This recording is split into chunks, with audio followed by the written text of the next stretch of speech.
Hey guys, it's Derek, JVI Secret Gardens. I want to talk about filtration and how to keep your pond ecosystem healthy.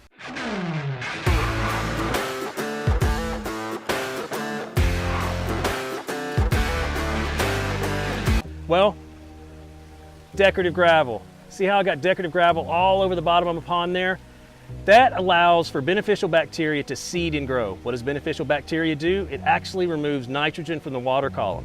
Remove the nitrogen from the water column and you starve algae, therefore it can't grow. Remove the food source, right? So not only does beneficial bacteria help remove nitrogen from the water column, it also breaks down fish waste and organic matter. So it helps digest and remove that stuff from the ecosystem. So look at beneficial bacteria like probiotics. We take probiotics for ourselves to have a healthy gut, nice healthy flora in there, and it keeps our immune system healthy and we feel better, right? Same thing with the ecosystem. If we add beneficial bacteria, it'll help with that nitrogen cycle, help remove it. Whoa, did you see that? Totally a healthy ecosystem. My fish are stoked. So get decorative gravel in the bottom of your pond. If you don't, hit us up. We'll definitely help you guys out. All right, guys, later.